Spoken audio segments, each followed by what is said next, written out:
Pendant 5 longues années, Alibaba n'a généré aucun revenu, pas le moindre bénéfice, aucun modèle d'affaires clair, aucun chiffre d'affaires concret. Pourtant, à chaque réunion, je répétais la même chose à mon équipe. L'argent ne doit pas être notre priorité. Pas maintenant. Ce que nous voulons construire, c'est une entreprise qui a du sens, qui apporte de la valeur aux gens. Une entreprise qui connecte, qui simplifie, qui élève. Si nous faisons les choses bien, l'argent viendra. Tout a commencé en 1995. Cette année-là, j'ai eu l'opportunité de voyager aux États-Unis, à Seattle. C'était la première fois que je quittais la Chine. Là-bas, un ami m'a invité dans un petit bureau. Il y avait 4 ou 5 ordinateurs, un environnement modeste. Il m'a parlé d'une technologie que je ne connaissais presque pas. Internet. À ce moment-là, je n'avais jamais touché un ordinateur. Pour moi, c'était un objet complexe, fragile, réservé aux ingénieurs. Mon ami m'a encouragé à taper quelque chose sur le clavier. J'étais hésitant. J'avais peur de faire une erreur. Je lui ai dit que je risquais de casser la machine. Il a rigolé doucement et m'a dit d'essayer. Alors, sans trop réfléchir, j'ai tapé le mot « bière ». Je ne bois même pas, mais c'est le premier mot qui m'est venu en tête. En quelques secondes, des résultats sont apparus à l'écran. Des bières américaines, allemandes, japonaises, mais pas une seule chinoise. Intrigué, j'ai alors tapé « Chine ». Rien. Pas la moindre information.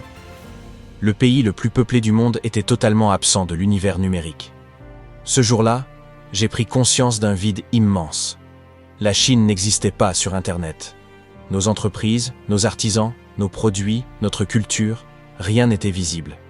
C'était comme si nous étions effacés du monde. C'est ce moment qui a planté la première graine. Il fallait que ça change. Il fallait créer un pont entre la Chine et le reste du monde. Il fallait qu'on prenne notre place. De retour au pays, j'ai quitté mon poste de professeur d'anglais. J'ai rassemblé 24 amis dans mon petit appartement. Je leur ai parlé de cette vision. Ils m'ont écouté avec étonnement. Certains ont eu peur, mais d'autres ont cru en ce rêve un peu fou. Permettre à la Chine d'exister sur la toile.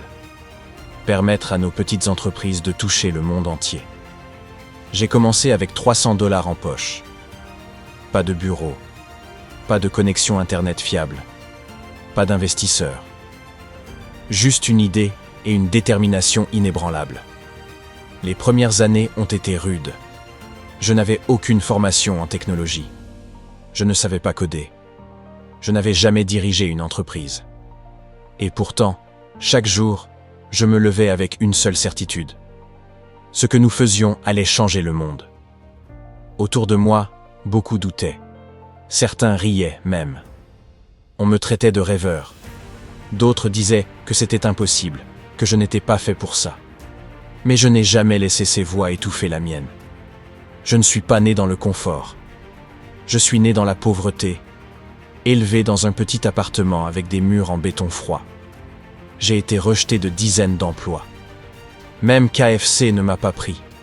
J'ai raté les examens d'entrée à l'université 2 fois, mais je n'ai jamais abandonné.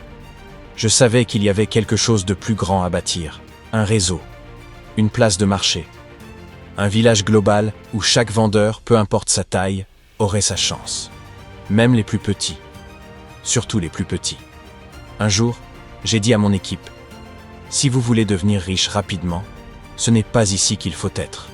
Mais si vous croyez en un avenir où la technologie peut libérer les plus humbles, alors restez. » Ce n'était pas juste une entreprise, c'était un combat pour l'inclusion, pour l'égalité des chances.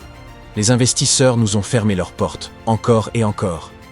Personne ne croyait qu'un ancien prof d'anglais, sans diplôme en informatique, pouvait créer un géant technologique. Mais parfois, ce n'est pas l'expertise qui change les choses. C'est la vision, la ténacité et la capacité à se relever, encore et encore. Nous avons survécu sans revenu pendant 5 ans. 5 années d'incertitude, de nuits blanches, de sacrifices. Mais au fond de moi, je gardais cette foi. Un jour, le monde verra ce que nous voyons, et ce jour est arrivé. Pendant 5 longues années, Alibaba n'a généré aucun revenu, pas le moindre bénéfice, aucun modèle d'affaires clair, aucun chiffre d'affaires concret. Pourtant, à chaque réunion, je répétais la même chose à mon équipe. L'argent ne doit pas être notre priorité. Pas maintenant. Ce que nous voulons construire, c'est une entreprise qui a du sens, qui apporte de la valeur aux gens. Une entreprise qui connecte, qui simplifie, qui élève. Si nous faisons les choses bien, l'argent viendra. Tout a commencé en 1995. Cette année-là, j'ai eu l'opportunité de voyager aux États-Unis, à Seattle. C'était la première fois que je quittais la Chine. Là-bas, un ami m'a invité dans un petit bureau. Il y avait 4 ou 5 ordinateurs, un environnement modeste. Il m'a parlé d'une technologie que je ne connaissais presque pas. Internet. À ce moment-là, je n'avais jamais touché un ordinateur. Pour moi, c'était un objet complexe, fragile, réservé aux ingénieurs. Mon ami m'a encouragé à taper quelque chose sur le clavier. J'étais hésitant. J'avais peur de faire une erreur. Je lui ai dit que je risquais de casser la machine. Il a rigolé doucement et m'a dit d'essayer. Alors, sans trop réfléchir, j'ai tapé le mot « bière ». Je ne bois même pas, mais c'est le premier mot qui m'est venu en tête. En quelques secondes, des résultats sont apparus à l'écran. Des bières américaines, allemandes, japonaises, mais pas une seule chinoise. Intrigué, j'ai alors tapé « Chine ». Rien. Pas la moindre information. Le pays le plus peuplé du monde était totalement absent de l'univers numérique. Ce jour-là, j'ai pris conscience d'un vide immense. La Chine n'existait pas sur Internet. Nos entreprises, nos artisans, nos produits, notre culture, rien n'était visible. C'était comme si nous étions effacés du monde. C'est ce moment qui a planté la première graine. Il fallait que ça change. Il fallait créer un pont entre la Chine et le reste du monde. Il fallait qu'on prenne notre place. De retour au pays, j'ai quitté mon poste de professeur d'anglais. J'ai rassemblé 24 amis dans mon petit appartement. Je leur ai parlé de cette vision. Ils m'ont écouté avec étonnement. Certains ont eu peur, mais d'autres ont cru en ce rêve un peu fou. Permettre à la Chine d'exister sur la toile. Permettre à nos petites entreprises de toucher le monde entier. J'ai commencé avec $300 en poche. Pas de bureau. Pas de connexion Internet fiable. Pas d'investisseurs. Juste une idée et une détermination inébranlable. Les premières années ont été rudes. Je n'avais aucune formation en technologie. Je ne savais pas coder. Je n'avais jamais dirigé une entreprise. Et pourtant, chaque jour, je me levais avec une seule certitude. Ce que nous faisions allait changer le monde. Autour de moi, beaucoup doutaient. Certains riaient même. On me traitait de rêveur. D'autres disaient que c'était impossible, que je n'étais pas fait pour ça. Mais je n'ai jamais laissé ces voix étouffer la mienne. Je ne suis pas né dans le confort.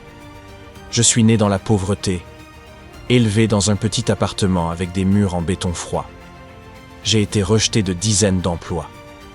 Même KFC ne m'a pas pris. J'ai raté les examens d'entrée à l'université 2 fois, mais je n'ai jamais abandonné. Je savais qu'il y avait quelque chose de plus grand à bâtir, un réseau, une place de marché, un village global où chaque vendeur, peu importe sa taille, aurait sa chance. Même les plus petits. Surtout les plus petits. Un jour, j'ai dit à mon équipe, « Si vous voulez devenir riche rapidement, ce n'est pas ici qu'il faut être. Mais si vous croyez en un avenir où la technologie peut libérer les plus humbles, alors restez. » Ce n'était pas juste une entreprise, c'était un combat pour l'inclusion, pour l'égalité des chances. Les investisseurs nous ont fermé leurs portes, encore et encore. Personne ne croyait qu'un ancien prof d'anglais, sans diplôme en informatique, pouvait créer un géant technologique. Mais parfois, ce n'est pas l'expertise qui change les choses. C'est la vision, la ténacité et la capacité à se relever, encore et encore. Nous avons survécu sans revenus pendant 5 ans. 5 années d'incertitude, de nuits blanches, de sacrifices. Mais au fond de moi, je gardais cette foi. Un jour, le monde verra ce que nous voyons, et ce jour est arrivé.